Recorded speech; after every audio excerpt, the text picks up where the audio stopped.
Absolutely. Okay, wonderful. And I will open up the screen share. So it's going to full screen and screen share. And let's get the right world of the responsa. Yep. No, that's 35. And we want 36. Correct? 36. So I'm going to go out of this, out of the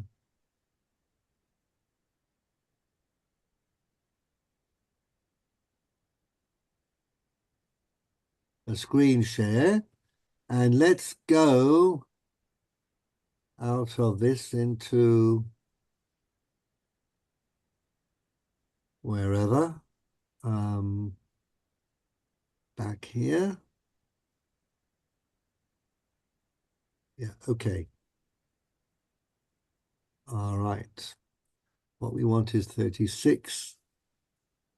So let's go here, exit full screen. Bring this. I want to leave the meeting. We'll stay in the meeting. We'll get the document up from here. World of the Responsa 36. We will get there eventually.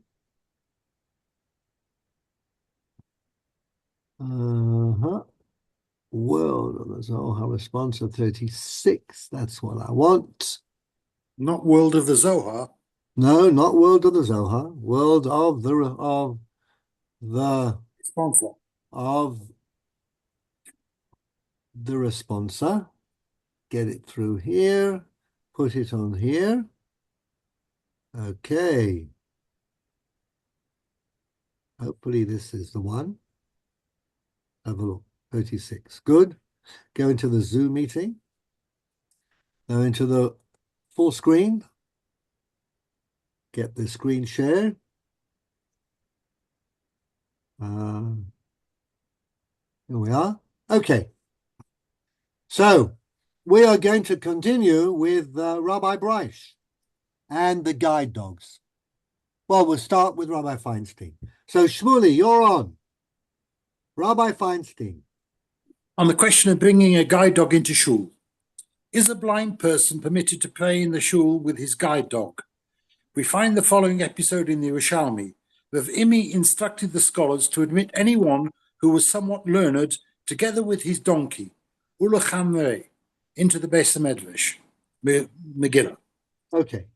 Rav Imi, mafkid Safraya, he commanded the educated rabbis, the scribes, okay, Yerushalmi Aramaic, in atabarnash gabechon meluchlach bo'oraita legabechon.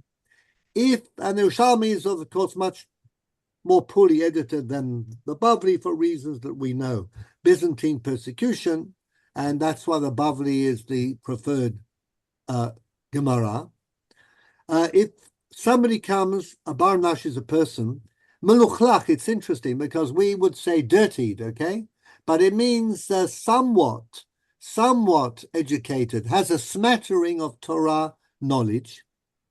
The tihavun mekablin le, you should be accepting of him. Ulachamrei, and his chamor, okay. Ulama nuye, and his articles or objects. So the context is not that important. The famous Yerushalmi provides the basis for actually saying that you can do all sorts of things in a Bet HaMidrash, which you can't do in shul, okay? So let's read on a bit. Shmuley, we see from here that one may enter a holy precinct with an animal. This Yerushalmi is widely cited in support of the established halachic practice to eat, drink, and sleep in a Beis HaMedrash, and in exceptional circumstances to do the same in a shul. So there is this difference halachically between a Bet HaMidrash and a shul. Bet HaMidrash is where you go to learn. You could be one of the Asara Batlanin, the people who are actually meant designated to learn all day and part of the night, and they would in fact use the Bet Midrash as their place of residence, eat, drink, and sleep. Ian Taylor, it would also appear, line 12. It would also appear that the synagogues in the diaspora are at a somewhat lower level of holiness, than those in Eretz Yisrael. So Safon points out that synagogues in the diaspora are, so you could be, again, more liberal in having people eat, drink, and sleep in the synagogue, all right, if it's in Chutz La'aretz. Because what does the Gemara say? That when Mashiach comes, all those wonderful shuls in Chutz La'aretz are going to be magically transported to Eretz Yisrael. And all the gymnasiums here will be closed down, and we'll all have wonderful edifices in which to conduct our prayer services. Okay, hence in a case of great need, it is possible to make an analogy between eating and drinking in a synagogue and bringing an animal, such as a donkey or a dog, into its precincts. So Rabbi Feinstein says, look, I have a source in the Yerushalmi. It's actually fairly well known, and we can assimilate the law of the Bet HaMidrash to the law of the shul, because in Chutz La'aretz, our shuls are on a lower level of Kedusha, because in the end, they'll all be swept up and brought to Eretz Israel anyhow. So, great need. The blind man needs his dog, and therefore you could bring the dog into the shul. Okay. It is also necessary to bear in mind, give us another sentence, please. The blind person's feelings in relation to his distress at not being able to partake in Torah and Megillah, readings that can only take place in the synagogue, and his sense of isolation on festive days when he would normally enjoy the companionship associated with communal worship. So this is Rabbi Feinstein's human side, okay, your humane side, very connected with people and understands the blow to somebody's feelings and just general well-being when they are shut out of shul. Ranon, would you take it from line 19? Finally, there is a logical distinction to be made between bringing an animal into a synagogue for a reason entirely unconnected to prayer and the presence of a guide dog brought in solely for the purpose of helping a blind congregant pray. In the final analysis, however, my sole halachic proof is the Yerushalmi. Now, Rabbi Feinstein is definitely coming clean on this. He says, I've got the Yerushalmi, that's about it. The rest are human considerations, okay? Person should always take into account how people think and feel. And Rabbi Feinstein was certainly in many tshuvot a paragon of that type of humane approach. It's a fairly short tshuva. If you were a law professor, what grade would you give to this particular tshuva? An A or a C? I'm not sure, but we'll talk about that. Let's have a look at Rabbi Breish. Now, what rabbis of that ilk would do was when they had finished a volume of Tshuvot or a volume of Chidushim, you send it around to your colleagues who you think will actually be capable of reading, appreciating, and perhaps of commenting, but they might also put a check in the mail as a symbol of their gratitude for receiving the book, okay? But this is the same collegiality that academics have when they send out a manuscript for a comment, and comments came. Let's have a look at Rabbi Yaakov Mordechai Breish, and for that, Jack, are you there? Yes, sir. Good. So now let's have you tell us about a rabbi you probably knew personally. Yes, I did.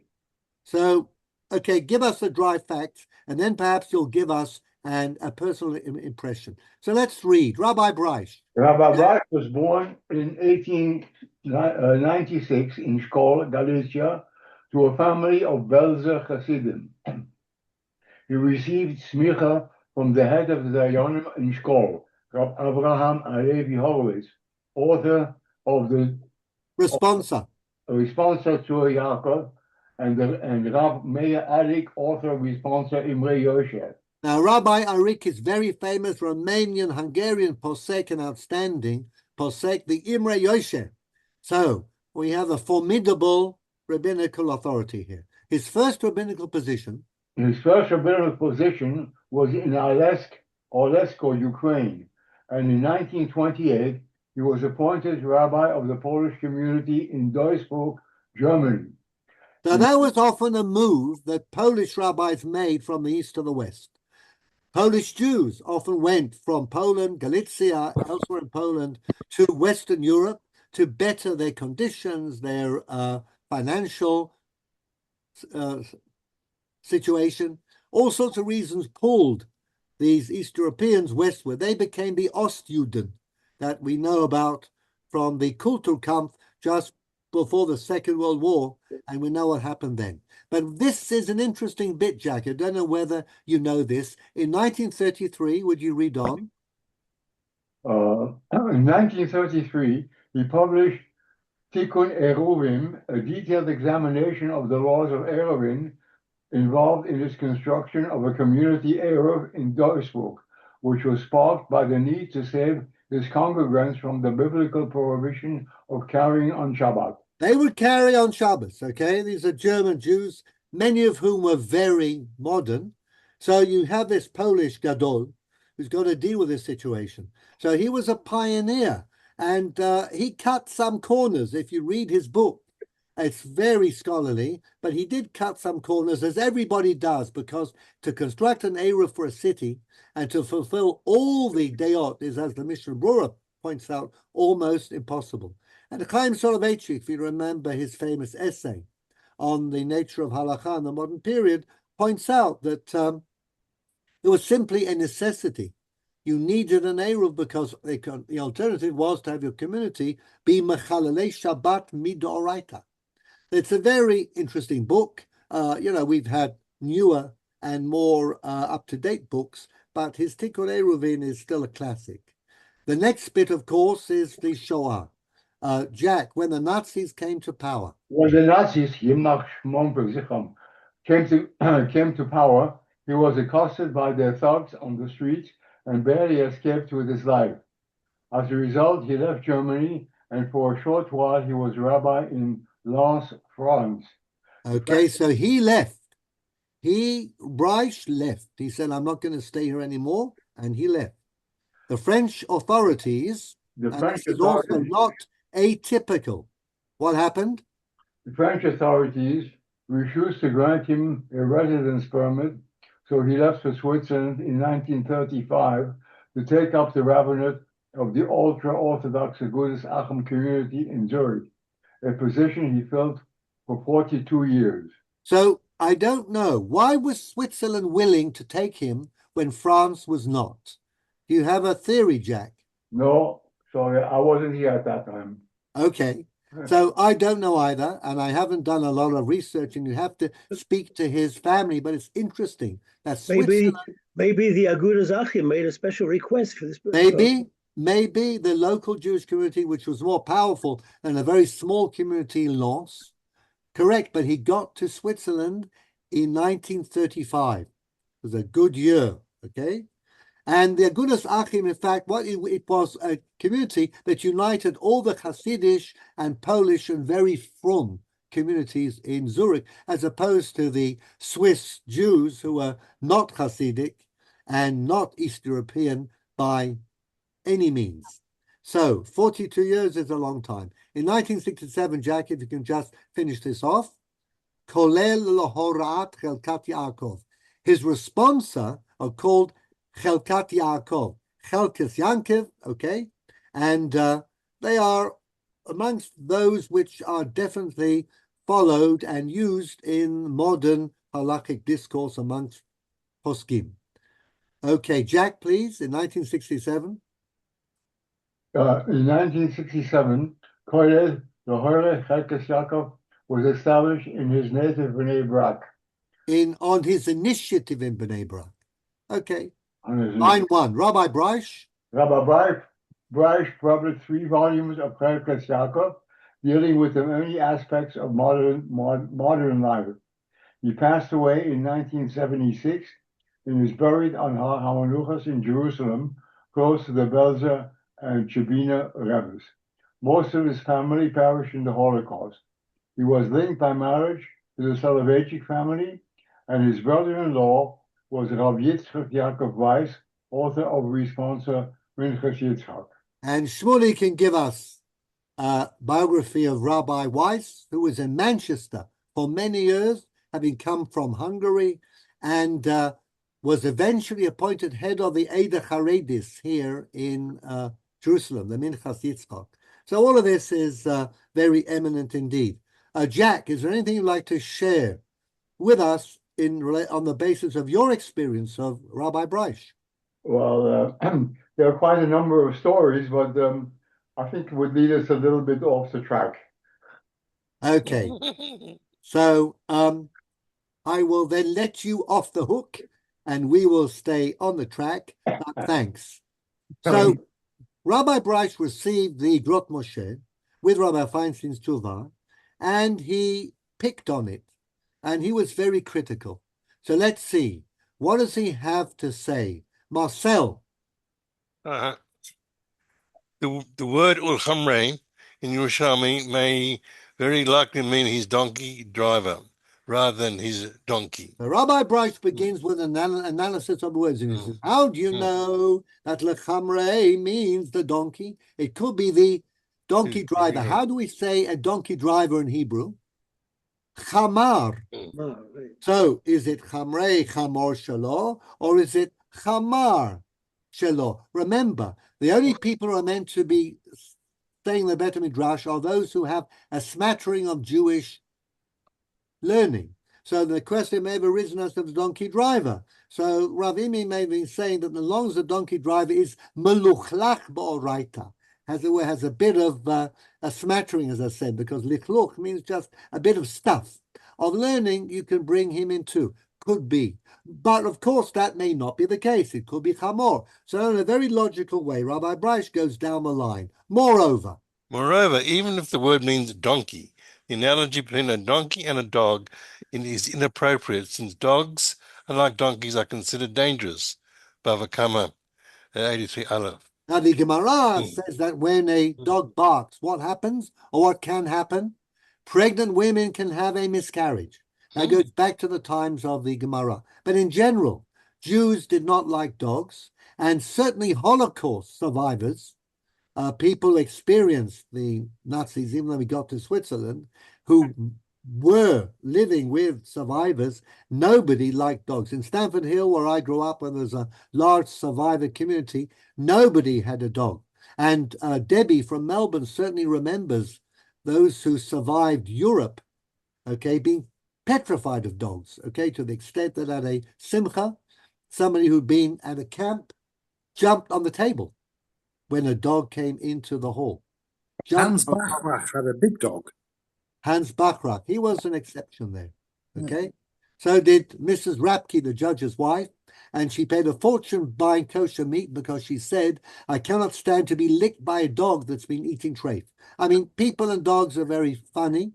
I have mentioned this before. The Maharal says that the kelev is kelev. A kelev has a heart. You can make a relationship with it. But Rabbi Breish is not happy with dogs. By the way, the Gemara also says that Lo'olam lo yigadel adam kelev ra beveto. You should not raise an evil dog in your home because it can cause people harm and do them damage. Okay? So, Rabbi Breish said, a donkey, yes, but who says a dog? And now he continues. Marcel, give us another line or two. In any case, the Yerushalmi only provides support for permitting a scholar and his donkey to lodge overnight. There is no evidence that the donkey is permitted to remain in the room during prayer services. So you could argue that too, as we're getting quite a detailed analysis here. David Berman is on, but I don't know whether there's anybody available like Yael to read. So I'm going to say, Yael, would you like to read? Yes, I'll be happy to read. Okay, so there we are. Indeed, the more likely reference, line 12. Indeed, the more likely inference is that it is not allowed to do because the presence... Yeah. Okay, just do. Because the presence of a donkey during the service would undoubtedly constitute a major distraction and constitutes a deviation from the injunction in the Torah to create an atmosphere of awe in the place of prayer.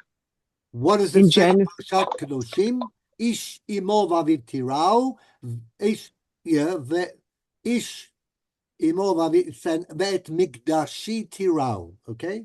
You shall be in awe of my mikdash. According to some counters of mitzvot, is a mitzvah tasei midoraita, to treat a holy place, a mikdash, and a shul is a mikdash katan, with yira and awe, and having animals doesn't comport with that biblical requirement.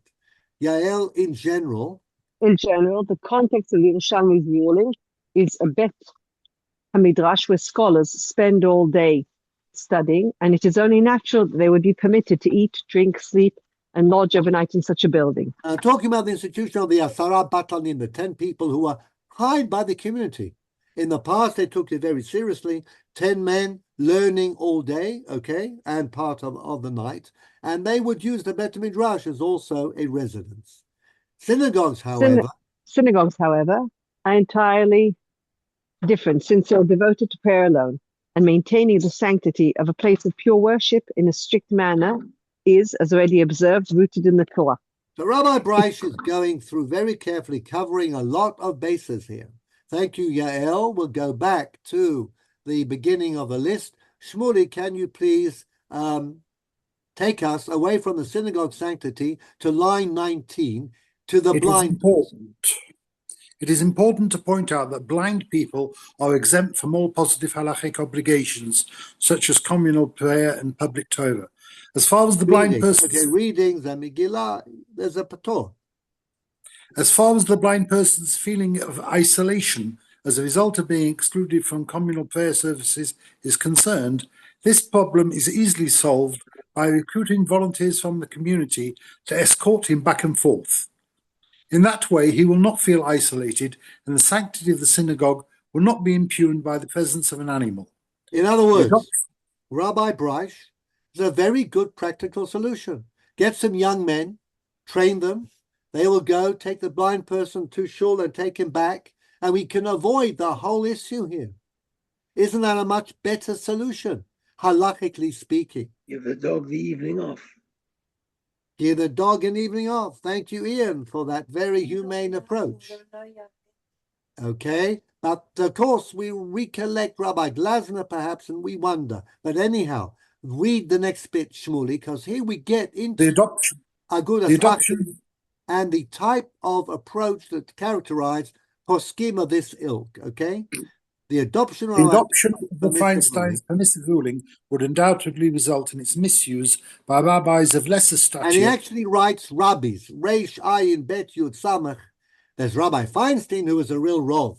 But then you've got all of these rabbis, and he talks about, Mizrahi types and other types who are around in Europe, lesser stature, who will what? Who will extend it to cases well beyond that of the guide dog.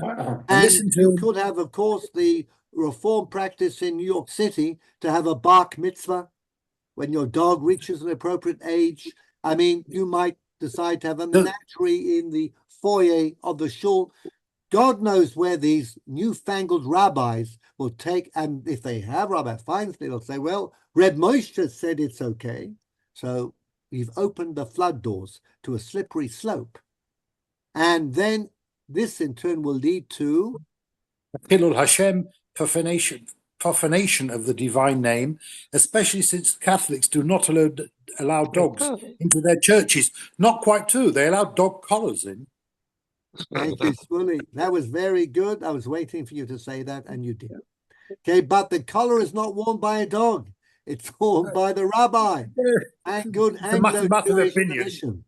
So, but what's interesting here is that Rav Bryce is very sensitive to, he says, how can we fall below the standard of the Goyim? Again, Rabbi Feinstein doesn't seem to have that as a consideration. Because Rabbi Feinstein is in America, having come from Ukraine, but he's now in America, has been there for many years. And Rabbi Bryce is always sensitive. Many Europeans are always sensitive to how does Judaism look? How does it measure up against the best standards of what the non-Jews do? And in his time, when the Tshuva was written, which was in the 50s and early 60s, Maybe that then dogs were not allowed into churches. They certainly are today. Guide dogs are in the States, certainly, and this scene has changed.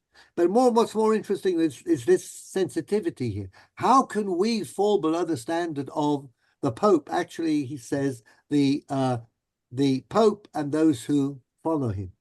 Why would that be a consideration in a halakhic discussion? Well, it is because European Jews, especially Holocaust survivors, are very sensitive.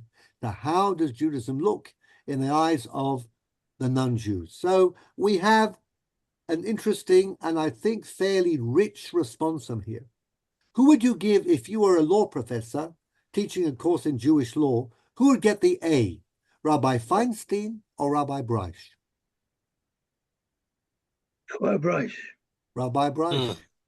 Rabbi Breish. Okay. So now my next question is, who is the blind man here in this story?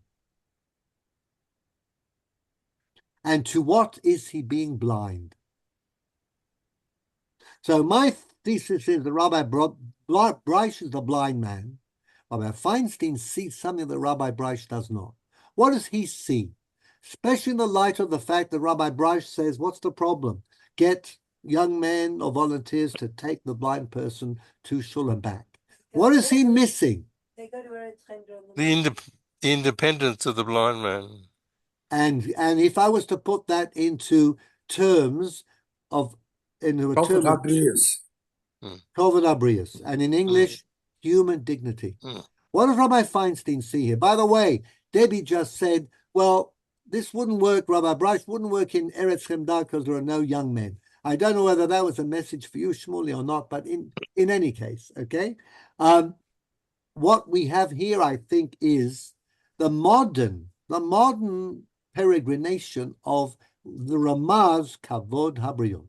Ramah says straight out, Kavod Habriot allows me to carry out a wedding on a Friday night well into Shabbat, to allow people to come into shul even though they may have problems with their continence, to allow a handkerchief to be tied around a person's leg or limb or neck in order to find some compromise between Shabbat and what's considered to be human dignity and the fact that we are not used to disposing of the snot in a rather primitive way. Rabbi Feinstein will not say that.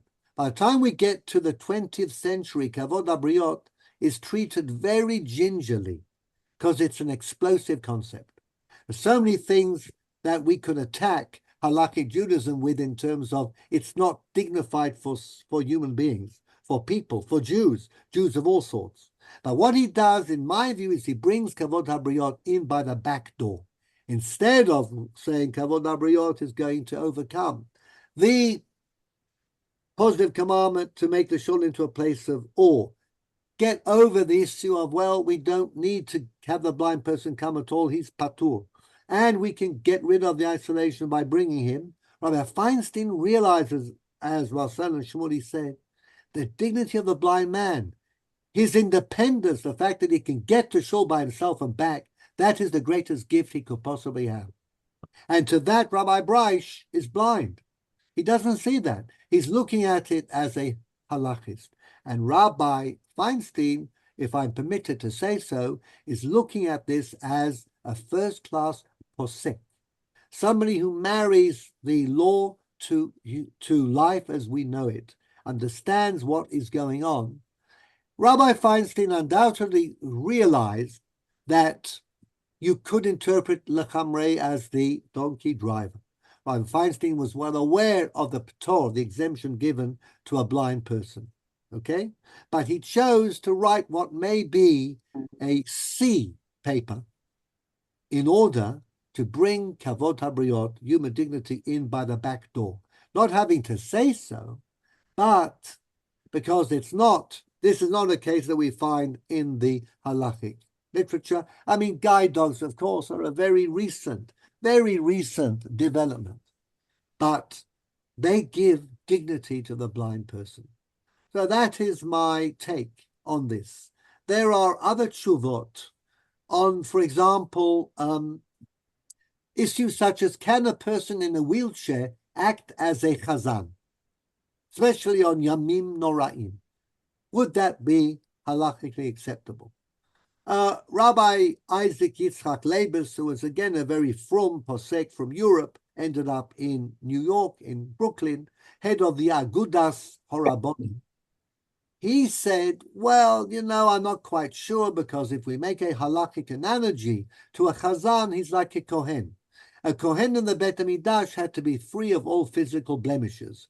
Partly because if he's doing the avodah and he's physically blemished, you'd be sidetracked and wouldn't be able to concentrate because you'd be looking at the physical blemish. But Rabbi Batsri, who wrote a long tshuva on this, says that, of course, God actually wants people to be of a broken spirit, and the person who is perhaps less able than others will have the right spirit.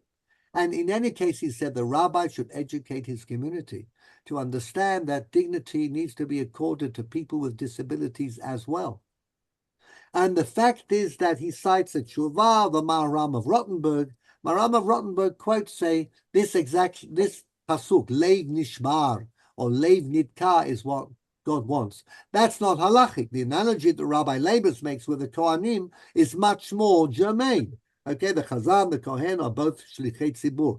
But nevertheless, it's the idea of human dignity, how we need to relate to others, okay, is what underlies these poskim, who perhaps rely on less than convincing sources, but in terms of real life and what may be the role of a posek, are much more accommodating and much more humane.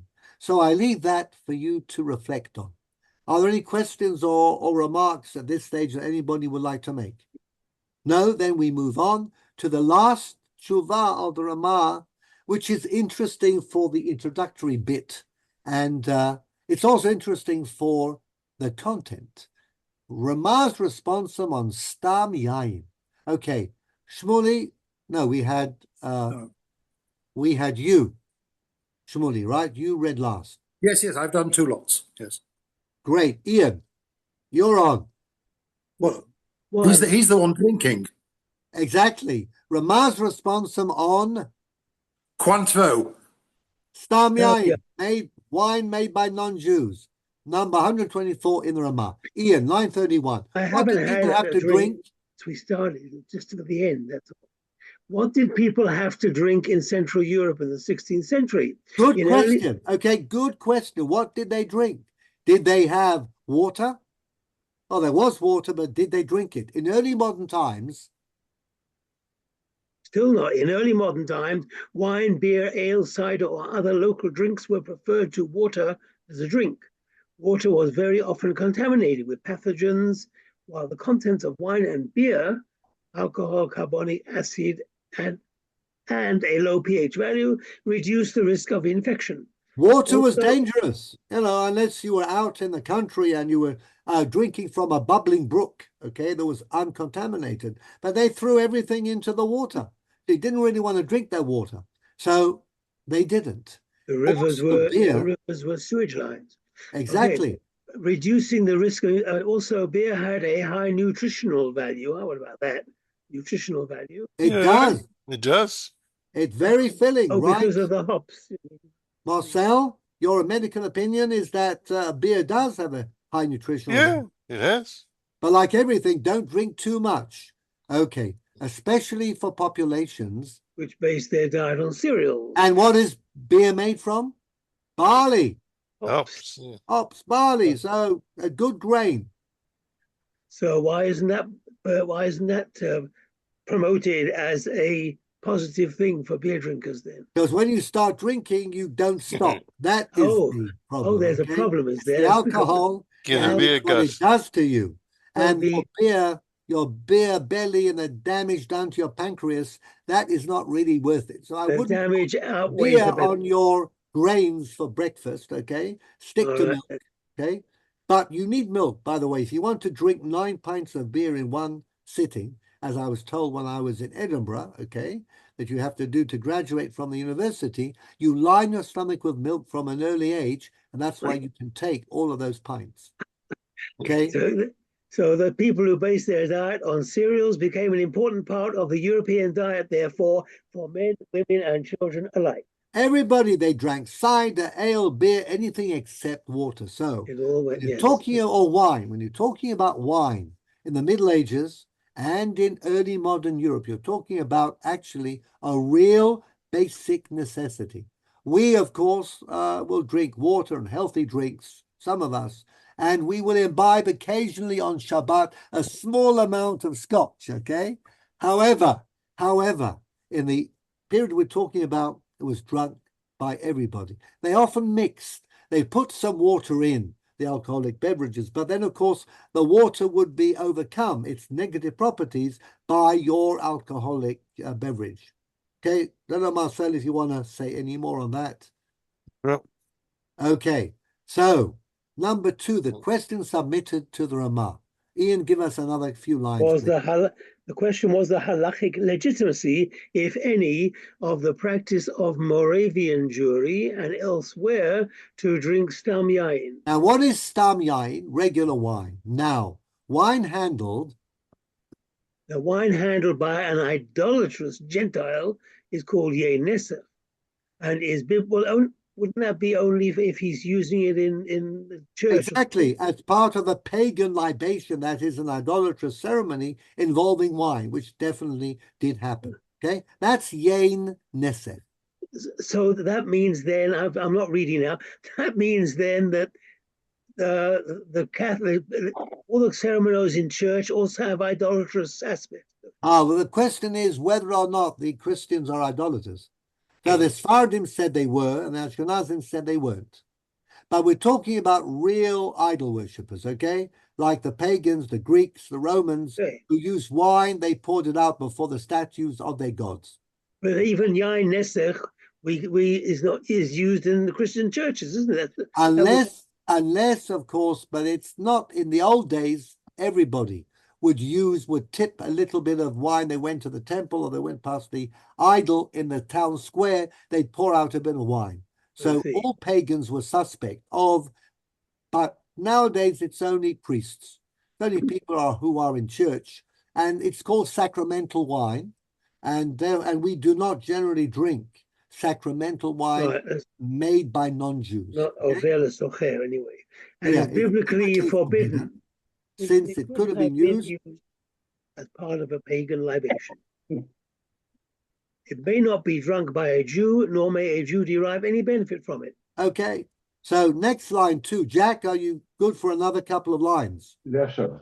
The rabbis. Line 3. The rabbis. The rabbis extended the prohibition to wine handled by any Gentile, even non-idolatrous ones, as part of a general attempt to prevent social intercourse between the Jews and the Gentiles, due to the concern that drinking wine together may head to intermarriage and apostasy. That is, you'll marry and you'll leave your Judaism. And we think about Moab and the plain of Shittim and Pinchas and Zimri and Cosby and all of that. So this type of wine is called, Jack, please, this type of wine is called? This type of wine is called stam yain, and its rules are modeled on those applying to yain nesef, except that it is permitted for a Jew to derive benefits from such wine. In other words, you could be a wine trader with non-kosher wines. They're not non-kosher, let's say non-Jewishly supervised wine, stam yain, okay? You could derive financial benefit. You could sell it and truck in it. Yain nesech, you're not meant to have any hana'ah, any benefit from, even in an indirect way. But neither can be drunk. Now, the touching is, of course, a moot issue. In fact, it's probably not halachically forbidden for a non-Jew, a regular non-Jew is not an idol worshipper, to open a bottle of wine. But because we say that we model the practice of stam yain on yain nesech, then it may be that any wine which a non-Jew came into contact with will have been poured out or will be poured out in front of an idol. So it's a chumrah. But it's a very wide accepted chumrah, okay? Today, we have a whole issue about the waiters not pouring the wine, and you go to a restaurant and they know about that. They'll say, they spot you as an Orthodox Jew. Would you like to open your own wine, sir or madam, or whoever it is? But actually, it would not be asur, but we don't tell that. Also, the issue of yain muvushal, we heat up wine, loses its quality of wine, and therefore a non-Jewish waiter could pour it with impunity. But these are just some of the details, and what I'm more interested in is the beginning of the tshuva, which I will read, okay? Sha'alta mimeni, this is the Rama, 16th century Poland. Et sha'ava nafshi, okay, you are close to me. Im yadati tam alma samchu. Now, Moravian Jews, Moravia is like north of Bohemia, so north of Prague, okay? Nikolsburg was the capital, a very interesting and unique Jewish community in the early modern period. Shimshon Raphael Hirsch was rabbi of Moravia before he went to Frankfurt to start the Auschwitz Gemeinde, the separate community there. But interesting because it was actually stepped down. He was chief rabbi of the whole of Moravia. But he felt that he'd do a better job by helping create a new type of Orthodox community which combined Torah and Derech Eretz, which had a shul and a school and one united ideology, and he was right. Nikolsburg was difficult because there were a lot of Jews of varying levels of observance. Don't know whether you know this, but Hirsch was on the list to be chief rabbi of England rather than Hertz. Did you know that? Well, you do now. And he only got 2 votes. It's interesting. The north of Scotland and Penzance. You couldn't go any further apart in English geography. From the very north of Britain to the very south of Britain, and he got 2 votes. Fortunately, he stayed in Germany. He went to Frankfurt and became the famous Rabbi Hirsch we all know about. But he got to be chief rabbi of Moravia, but it was troublesome. He felt he had to make too many compromises with halakha. And we'll see this come out in the Ramah, but we already know that in Meren, which is the Hebrew for Moravia, they were accustomed to drink regular wine made by non-Jews, served by non-Jews, no problem. Shinpashet mehaminhag b'medinat Meren bifrat, particularly in Moravia, ubichlal b'shar midinot, and this has spread to other communities. Lakel b'shtiat stam yeinot hakutim ve'en moche bahem. Then the kutim, of course, is used instead of the Christians because of the censor. So Kuthians, ancient pagan people, but we know what he means, okay? And nobody objects. V'im yesh lahem al ma sheyismachu. Now this is one of those questions that Orthodox rabbis often do not like. You're asking me whether something which we do not do, and of course in Krakow and in Poland, they took Stam Yain very seriously. One of the 18 Zerot that were passed in Talmudic times to make sure that Jews and Gentiles didn't get too friendly. They include Pat Akum, okay, non-Jewish bread, non-Jewish cheese, non-Jewish butter, non-Jewish oil, a whole slew of things, okay? Now, in Moravia, they were drinking Stam Yain. And of course, it spread. And many Jews would come to their rabbis and say, why are we so makpid on Stam Yain? In Moravia, there are rabbis, and they haven't said no. Moravian Jews are gorging themselves on fine non-Jewish wine, and we are stuck with perhaps nothing, okay? Or very poor quality Jewish wine, which isn't available and very expensive. A complaint that we know about. So let's see, tshuva, the response. Garsinan Perek HaMocher Tasfina, in Bava Batra, we read in Perek HaMocher et Hasfina, the following, okay? Binyan HaMidot, in relation to the Midot. Now, I'll just tell you what's going on here. The Gemara discusses there buying and selling. Sellers of produce, say, would have some kind of small shovel. When they would use the shovel in order to shovel out onto the scale the amount of, say, strawberries you'll ask for a kilo of strawberries, okay? Put in a shovel and you pour from the shovel onto the scale. Now, there are different types of shovels. And there was a certain type of shovel that's being discussed in the sugya, which has both a narrow end and a wide end. So what would happen, and this is where the Gemara shows it is aware of sharp practices in buying and selling, that the seller, when he was selling, would use the narrow end. So there would be, in fact, less strawberries. When he was buying, the same weight would be more strawberries, okay? Now, exactly how it worked is a bit like in Matilda, Mr. Wormwood, okay? Using the sawdust to affect the odometer in the car. Whatever it is, okay? But sharp practices. So the Gemara is discussing this, and it says, Tanu Rabbanan, eno sinamachak. You don't make the level shovel, sido echad aveh and sido echad tsar. One end broad and one end narrow, because you plan to do a little bit of cheating here, okay? You will profit unjustly on the buying, and you will profit unjustly on the selling. Amar Rabbi Yochanan ben Zakkai. Rabbi Yochanan ben Zakkai said, Oili im omro, oili im lo omro. Woe to me if I discuss this. Okay, the Gemara raises an issue. Rabbi Yochanan ben Zakkai, the famous Tana, says, I'm damned if I do, damned if I don't. Am I going to discuss this or am I not? Im omro, if I'm going to discuss it, shema yilmadu haramayim. Then people who've never heard of this before are learning the Daf Yomi, and they said, I've got an idea. I am going to also have this type of double-edged shovel, and I will cheat the clients as well. Perhaps you should keep it under wraps.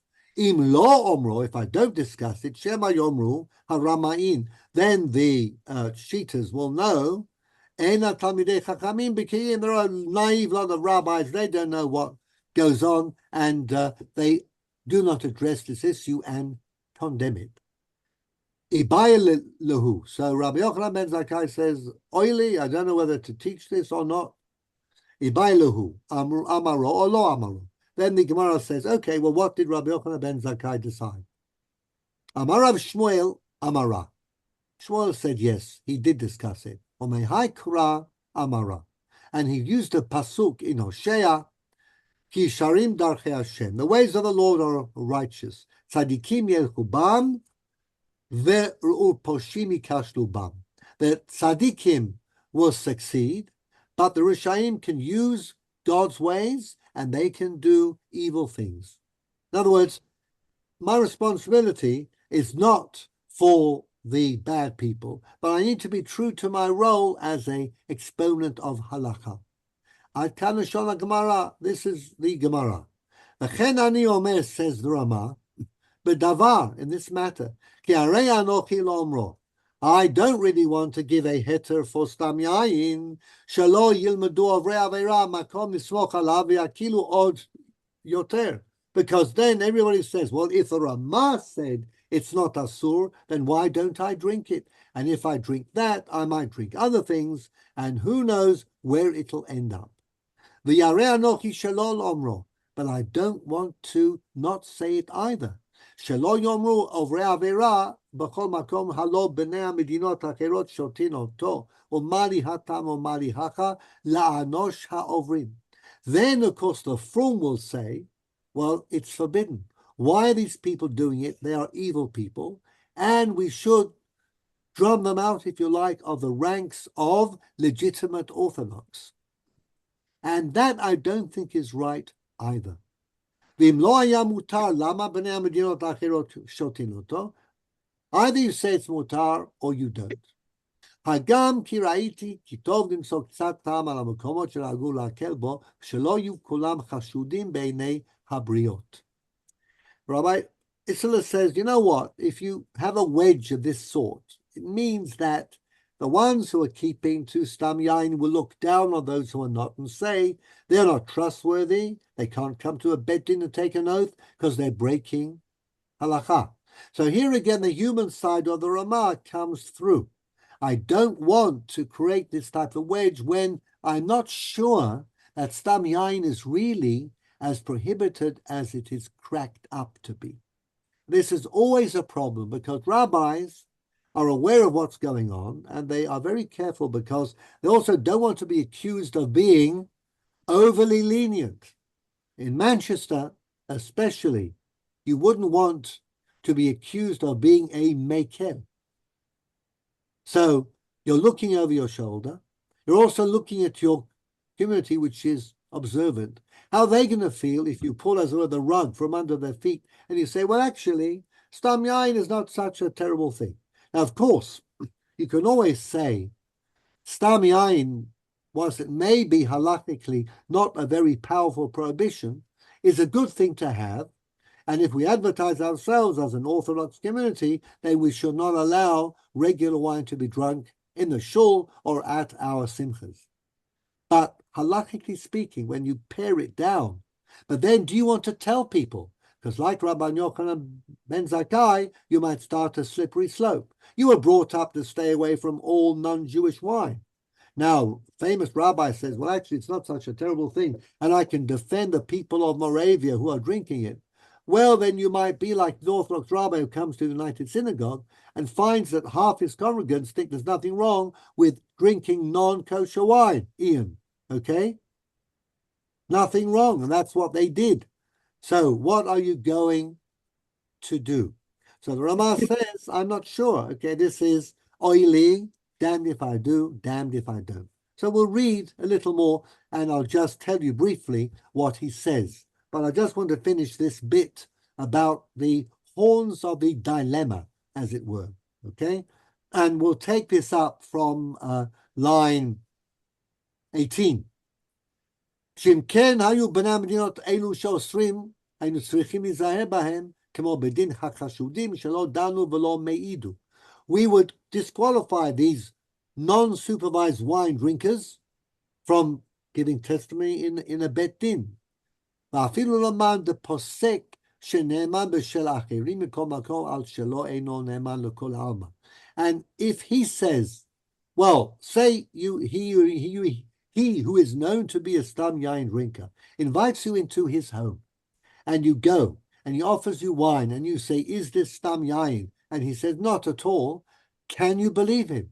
He himself drinks stam yain, doesn't think there's anything wrong with it. Halachically speaking, probably not. ואין סומכין על מוכרי היינות שאומרים טהור הוא, אך אמנם בנתינתי קצת טעם להם, אז אינם נקראים חשודים, רק שסבורים שמותרים הם ומותר לסמוך עליהם. The Ramah wants to get to a place where he can say, those who drink stam yain do not lose their presumption of probity because they really believe, because of their long-standing custom, that it is not halachically permitted. Now, they may be laboring under a delusion, as he's going to show, but the fact that there is this custom and they believe in it means that you will not put them beyond the pale.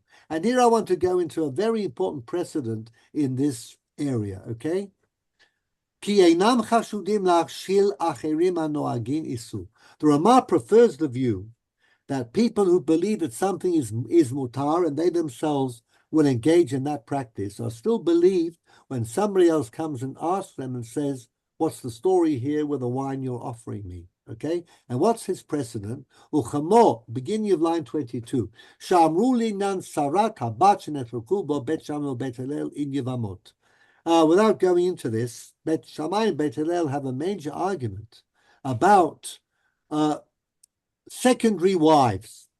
To what extent do the rules of prohibited affinities apply to them? So they disagree. One rubric, one category of women is forbidden according to Bet Shammai, but permitted according to Bet Hillel. And then what does the Gemara say very famously? Do you remember? Anyone? Yes, better not to have two wives. And Bet Shammai, they disagreed over whether these women were forbidden or not, but that did not prevent them from what? From marrying into each other. And the Gemara explains that. It says, what did Bet Hillel do when there was a relationship going on? They would go and tell the Shammai, okay, as it were, the Romeo factor in the Juliet and Romeo relationship. She is forbidden under your view, I've told you. But I have no problem with this relationship blossoming into a marriage. All I need to do is to tell you. And they were believed. And we know that Bet Shammai and Bet Hillel married each other because it was a halakhic argument. You can adopt a halakhic view, but perhaps in real life, you don't need to stick to it. When the alternative is to place part of the Jewish people beyond the pale. That's what makes this introduction to the Ramaz Tshuva a very interesting one to my mind. Shaloyu nimnain, line 22, Nisa zemizerak shayu modi'in otam. This is the bit that people often forget. Wasn't they just married after they fell in love? The issue would be brought out into the open. Look, this woman is a tzara, okay, and according to your theoretical view, you shouldn't marry her.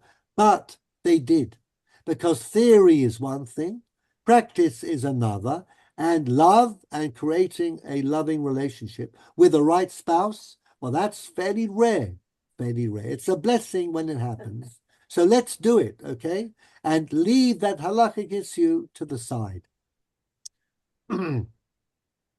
So this is what he learns from the Gemara in Yevamot.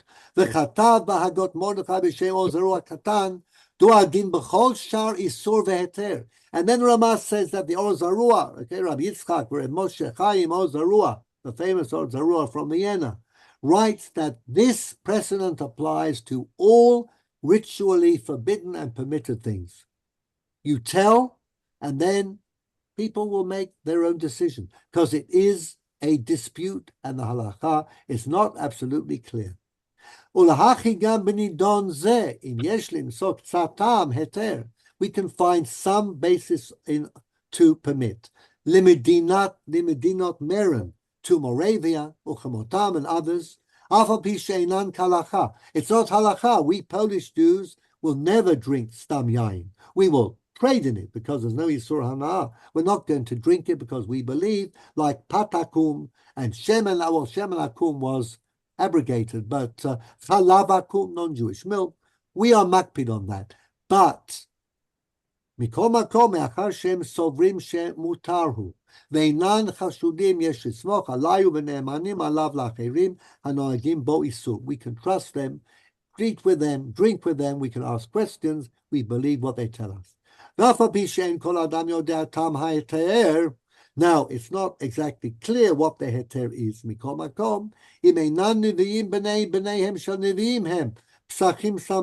you remember that sugya? Famous sugya. Erev Pesach fell on a Shabbat. They weren't sure whether they could shet the Korban Pesach on a Shabbat, because the Seder was Motzei Shabbat. So Bnei B'Teirah, the leaders, didn't know what to do, and they asked if anybody did, and Hillel HaBavli came along and said, I know the answer. Zera Shavah, Kal V'Chomer. Short answer is, you can. And he was made the Nasi and Av Beit Din instead of Bnei B'Teirah. Then the people said, but how do we carry our knives on Shabbat to the Azarah to shet our Korban Pesach? That's tiltul. So I hear from my left, they stuck the knives in the fleece of the ewes and in the horns of the rams. But how did they know that? Well, Hillel said, I can't give you a halakhic psak on how to carry the knife or get the knife up to the Azarah on Har HaBayit, but I can tell you that Jews, if they're not prophets, they are the children of prophets, and therefore they know what to do almost by instinct. They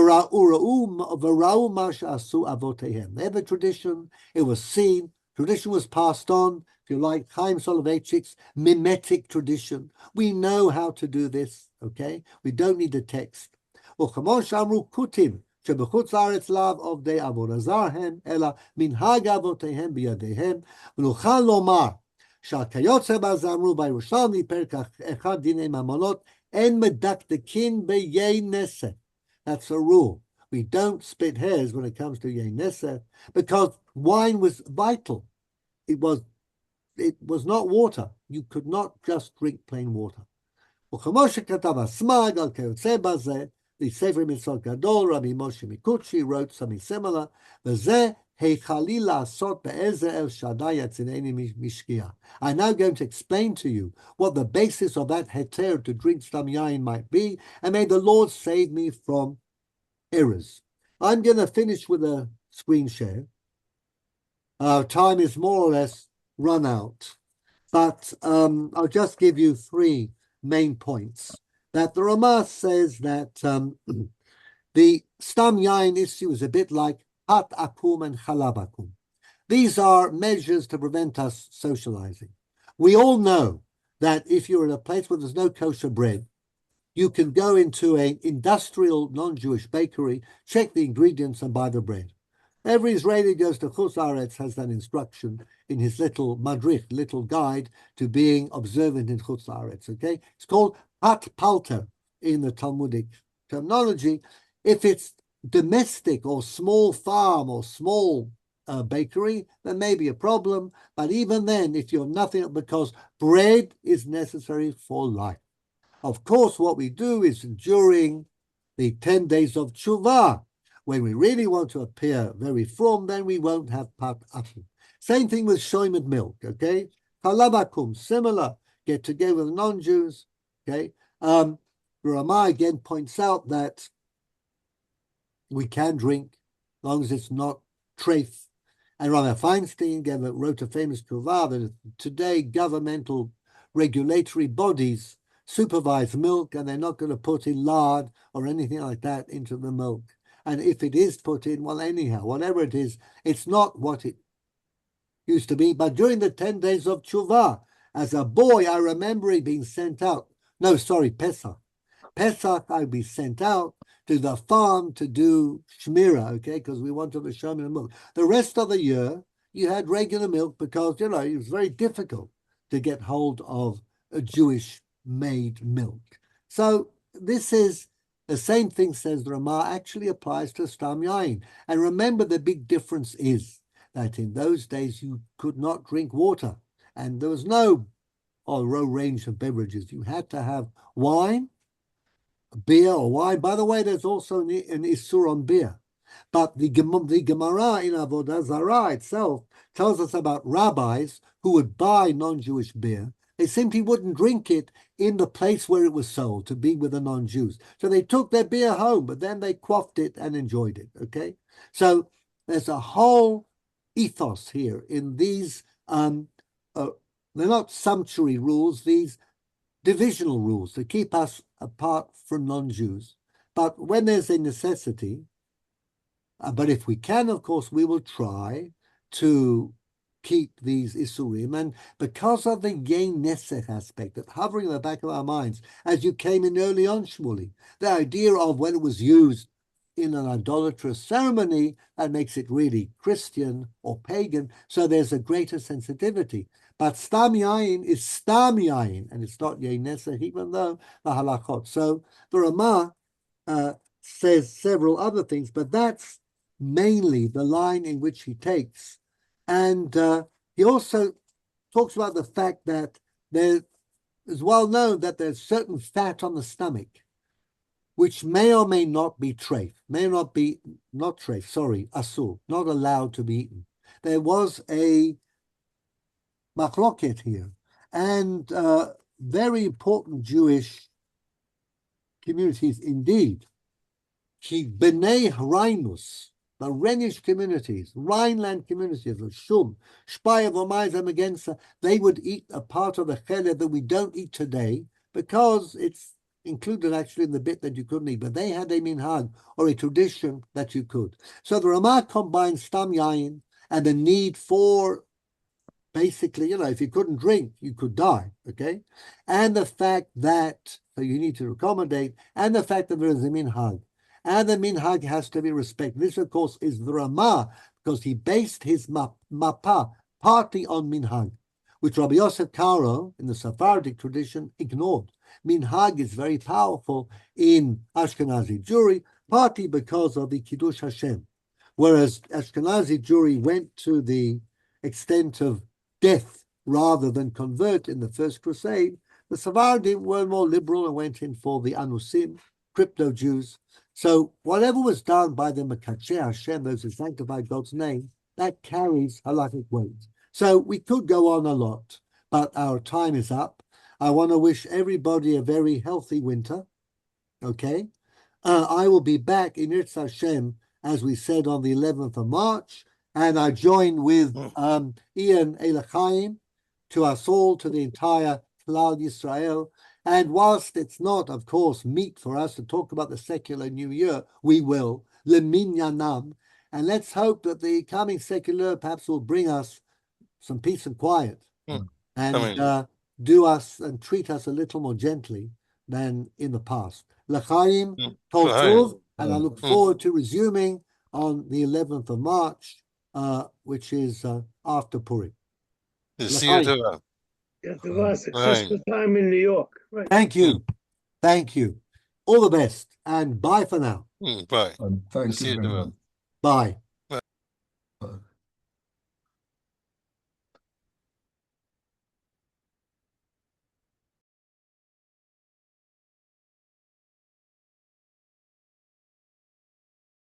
Papi,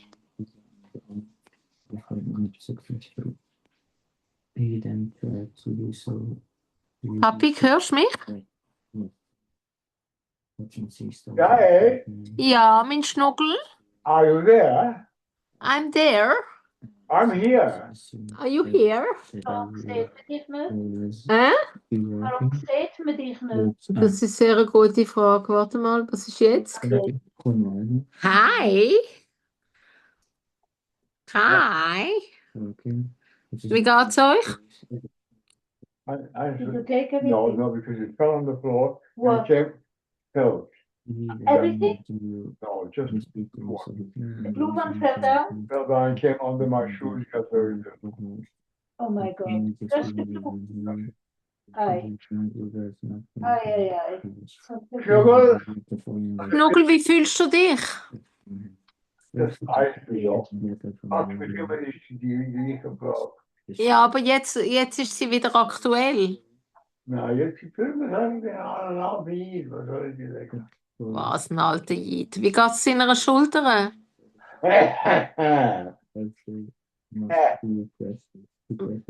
Wie geht's seiner Schulter, Schatzeli? Manchmal besser, manchmal weniger gut. Je nachdem, was ich mache. Aber Papi, ist jetzt die wahnsinnigen Schmerzen, die du gehabt hast, sind sie besser? Ja, das ja. Ah, Das war damals nicht. das war nicht auszuhalten gewesen. Nein, das war furchtbar. Aber sag mal, hast du jetzt Schmerzmittel oder hat Punktion irgendwie geholfen? Beides. Mhm. Wow. Ach, es tut mir leid, das ist so ein Blödsinn. Wirklich doof. Is ze met jou op Schicksal, oder nicht? Nein, der Micky ist unterwegs. Er war heute in Tel Aviv gewesen. Und er ist noch auf dem Heimweg, er ist noch nicht da. Okay. Du bist am Schicksal. Ja, ich habe so im Hintergrund gehört. Ich habe noch ein paar Sachen, die ich unbedingt erledigen muss. Okay.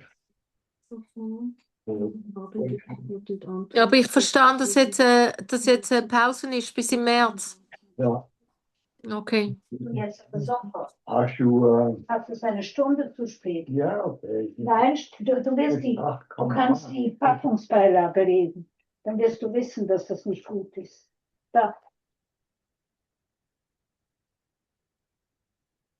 Warum muss man es genau zu einer bestimmten Zeit nehmen? Ja, 8 Uhr am Morgen, 8 Uhr am Abend. 8 Uhr, es muss immer 12 Stunden. Das ist ein enorm starkes Mittel. Ist es ein Schmerzmittel? Ja. Aber ein Du sehr musst dich starkes. jetzt abbauen. Ja? Langsam, aber gemäß Arzt, nicht gemäß dir. Das geht einfach nicht. Also auf jeden Fall soll es dir die ganze Ruhe bringen. Moment.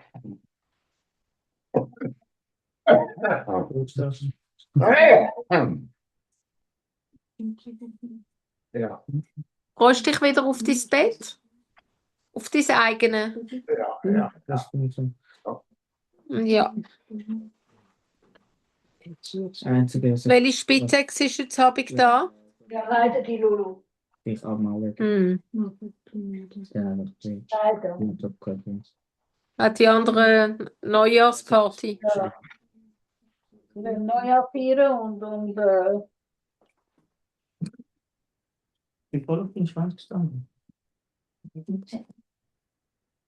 Warte, Moment. war ich so um. Ich habe heute gesagt, die Spitex, wenn sie nur einen Fehler macht, dann wechseln wir die Spitex. Fertig. Wem hast du das gesagt? Der Lulu? Nein, der sage ich nicht. Wem hast du das gesagt? Wie heißt sie? Der, Das auch nicht. nein, nicht nein, wie heißt die, wo der Chef dort ist? Nein, sie ist in die Ferien gefahren. Wer ist in die Ferien gefahren? Jana. Was hast du für einen roten Streifen an der linken Bauch? Ah, das ist das Mittel. Reagierst zünftig. Du reagierst stark. Mag you talk to me then? How can I help you? Was? Er hat das Telefon von der Caroline bekommen. Ah. Siehst du Papi auch? Like an old, Nur seine Stirne. ja. Ja, bist müde. Nou ja. Ja, Je musst dich nicht entschuldigen. Ich wir haben heute eine lustige Tour gemacht. Interessant gewesen war das, In eine Likörfabrik. habe ich Was? gesagt. In eine Likörfabrik. Innere? Likörfabrik. Aha. Ja, Ja, es war sehr fein gewesen. Ah, hast du getrunken? Ja, ich hab probiert, ich habe nicht wirklich getrunken, weil ich nachher fahren müssen, aber ich habe knibbelt und es war sehr fein gewesen. Hast du einen Mantel? Wieso ich einen Mantel habe? Weil es eiskalt ist. Wir haben kein Fenster drinnen, Mami. und da hast du ja das Gleiche gesagt. Und es ist kalt draussen. Es ist ziemlich kalt. Okay, Was soll ich sagen wollen?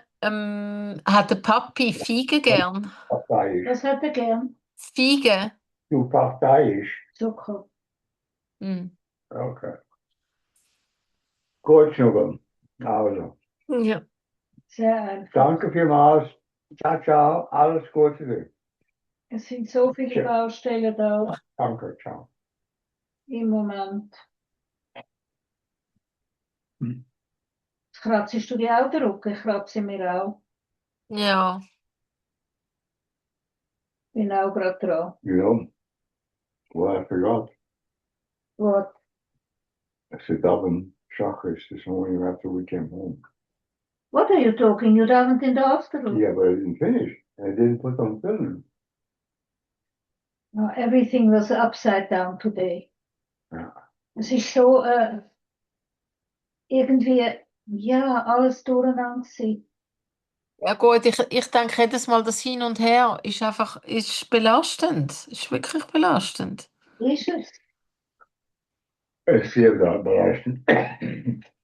Es sind sehr schwere Tage gewesen. Sehr schwer. Ja. Ja, Aber ich nehme an, Sie haben auch Betten lehren, so auf Neujahr.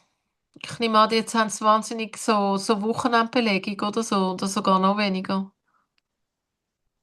Ist in der Geburtabteilung gewesen. Unglaublich. Unglaublich. Eine wunderbare Abteilung. Er hat noch nie so eine Pflege gehabt. Ah ja. Ah, Aber sind's die von der Geburtenabteilung gewesen, oder sind es die von der internen gewesen? nein. Was? Pflegepersonal ist von der Geburtenabteilung gewesen. Das ist doch lustig. Weiß nicht, ob alle von der. Was? Ich weiß nicht, ob alle von der Geburtenabteilung Haben Sie ja gesagt. Dann wird es Abend noch aus. Ob wir ausgehen? Machst du einen Witz? Für was? Mit der Shelley. Nein. Nein, eben, wir sind heute in so einen Likörshop gegangen. Ja, eben, aber am Abend essen. Nein. Am Abend trinken, der Likör. Nein, es ist sehr, es ist interessant und fein gewesen. Wir haben so eine Tour gehabt und es ist interessant und fein gewesen. Ja, nein, es war wirklich lässig gewesen. Ja. Hier ist kalt. Wieder auch In was für einem Zimmer bist du? im Schlafzimmer. Ah, das ist Schlafzimmer. Ja. Okay, ich gehe weiter. Der Marcel ist heute abgeflogen. Hä? Der Marcel ist heute abgeflogen. Ja. Der Marcel? Der Marcel ist schon gestern am Morgen nicht mehr da gewesen. Ah, gestern abgeflogen. Taxi geflogen. Gegangen. Ah. Und während er da war, hat er ein Meeting nach dem anderen gehabt. Hm. Ja. Ist ein bisschen enttäuscht. Ah? Sind ihr ein bisschen enttäuscht? Nein, ich nicht. Du nicht. Ja, aber ich. Ja. Spielt keine Rolle. Und genug Sorgen ohne das. Bist du verschnupft? Es ist einfach so ein Nasenlaufen, aber es ist nichts Grünes oder so. Es ist so ein bisschen von Müdigkeit. Gehen. Und so. Wie Dass mir lange die Nase rönt. noch bei dir? Äh? Wie lange bleiben deine Gäste noch bei dir? Bis zum Sonntag. Bis Sonntag. Ist nicht ein bisschen eng? Ja, es geht gut. Es geht gut. Ich meine, ich bin während dem Tag, bin ich meistens sowieso nicht, es ist niemand da während dem Tag. Mickey manchmal, aber sonst sind alle ein bisschen weg. Ja. Wir haben nichts Besonderes.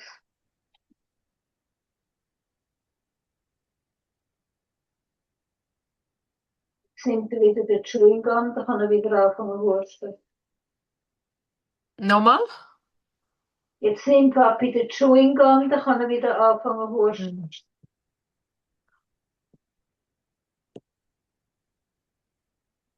Und wann kommt Isabel wieder zurück? Am Montag? Ja. Ja. Ist sie weg gewesen überhaupt? Nein. Nein. Mhm.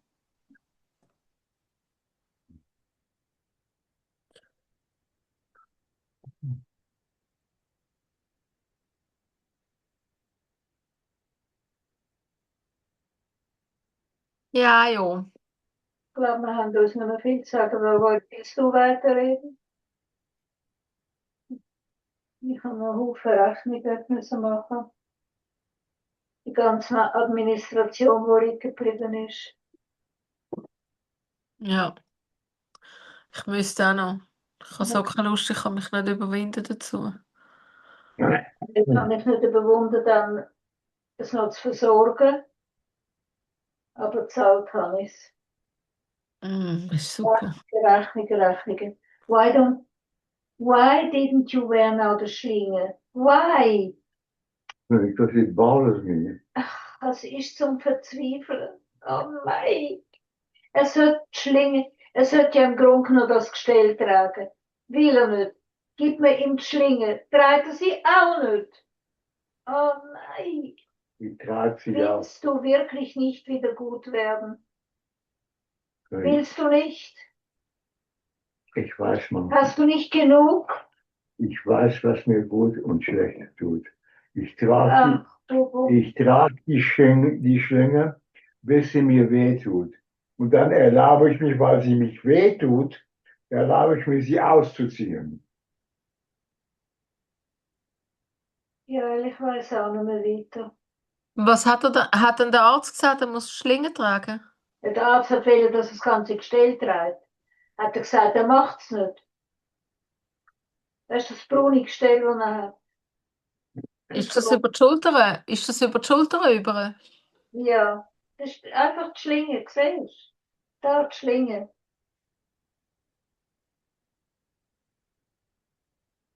Okay. I'm sorry. Hast du noch Festschmerzen, Papi? Kommt drauf an. Wenn ich die Schulter nicht bewege, also beziehungsweise der Arm nicht bewege, dann geht es. Darum hat man die Schlinge. Nein. Die Schlinge manchmal, kleine Bewegungen muss ich immer machen. Es ist unglaublich mit der Schulter, wie sie amigs ausbalanciert, was man sonst im Körper macht. Das ist man sich gar nicht bewusst, wenn die Schulter funktioniert, wie sie überall drin involviert ist. Ich kann nicht schreiben. Ich kann Ja. Papier nicht auseinandernehmen und zusammentun. Und was muss ich ordentlich machen? Das geht nicht. Wow. Ist die rechte Hand? Ist die Ja. rechte Schulter? Ja. Oh, I will give it to him. Now or later? Huh? Now or later? Yeah, whenever he comes. Yeah. It doesn't matter. Yeah. No, but she comes at 10. She knows 10. But I looked that you go with the early train. Ja. Okay. okay, Schatzeli. Siehst du den Karin noch in Israel oder nicht? Ich probiere es, aber ich weiß nicht, ob es geht, weil ich glaube sicher. Wann fliegt sie? Am Sonntag oder am Montag? Am Sonntag. Ich glaube am Sonntag, genau. Und am Dienstag schaffe ich und am Mittwoch fliege ich. Das heißt, es wird nur am Montag bleiben. Und ich weiß nicht, ob sie dann kann. Aber Und vielleicht, wieso? Was hättest du gern? ich weiß nicht, ob es bei dir besser ist oder nicht. Aber das Judaika-Stück ist bei dir, oder? Ah, ja, dass sie es vielleicht nimmt. Das Große. Das ist bei dir, nicht mehr im. Es ist bei mir. Macht das nicht. Er wird toben. Okay, Ich würde es ihr nicht geben. nicht geben. Okay. Nein, er sagt sowieso immer, dass ihre Familie sie ausnützt. Soll doch sagen, was er will. Nein, ich würde es nicht machen. Ist es während dem Umbau gut aufgehoben? Ja, es sollte. Krass. Kau. Sie hat genau so ein großes Ding zu nehmen, wie du. Also, Ja, sie muss genauso außerhalb vom Ding nehmen. Also, es geht nicht in den Koffer rein. nein, das ist nicht mit dem Typ. Mhm. Ich hatte eine Mucke gehabt. Ich Äh? habe eine Mucke gehabt. Jetzt im Winter. Ja. Sind das sehr widerstandsfähige Viecher. Ich habe sie eben schon vorher gesehen. Genau. Okay. Okay. Der Neujahr hatte das Problem gut lösen können. Ja, dass er einfach sie verquetscht. Ja. Ja. Ja. Ja, nun, offenbar haben sie irgendeine Funktion. Auch wenn es nur ist, uns zu plagen. Ja.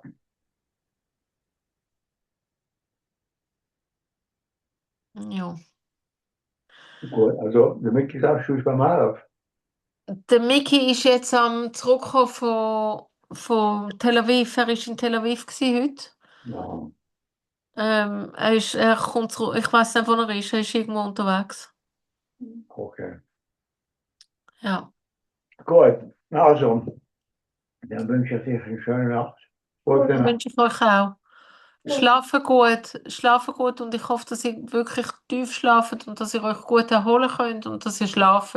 Jael, meinst du, wirst du Geduld und Zeit haben, dem Papi die Uhr einzurichten? Ja, sicher. Erinnere mich einfach daran. Ja, ich will dich erinnern. Weil ich lese es jeden Tag an. Kannst du das? Ja, wenn ich es nicht kann, dann schaue ich es im Internet nach, bis ich es kann. Ja. Es ist ja so wie deine. Ha, ihr habt beide das 4, oder? Ihr habt die Version 4, ich habe das 3. Deswegen ist es nicht genau gleich, aber ich kann es sicher herausfinden. Bei der Janif hat es genau Marcel gezeigt. Und Marcel hat keine Lust gehabt. Ja, stimmt nicht. Was dann? Warum hat er es nicht gemacht? Weil ich ihm gesagt habe, nein. Er hat gesagt, ohne Gewehr, ohne dass ich Verantwortung nehme, dass etwas kaputt geht oder etwas nicht mehr funktioniert, hat gesagt, forget it. Okay, ist klar. Sagt es, dann weiß er genau, was du meinst. Okay. Ja gut, ich meine, jeder probiert es einfach. Ich kann auch nicht, gut, ich will einfach mein Bestes geben, aber das ist ja klar.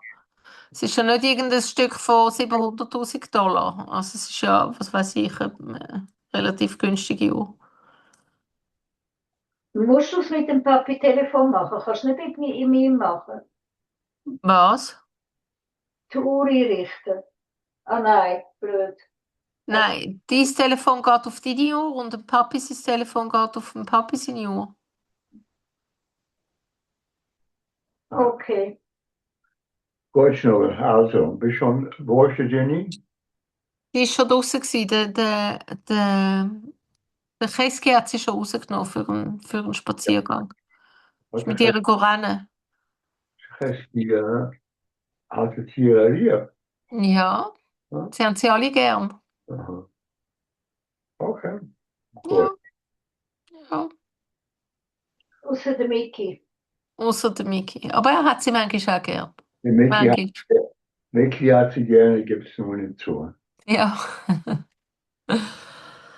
Okay. Okay. Also, mach's gut, Schnurr. Und erwärm dich im Ja. Bett. Ciao, ciao. Ja, Erwärm dich im Bett. ja. Ja. Ciao. Ciao. Ciao, ciao.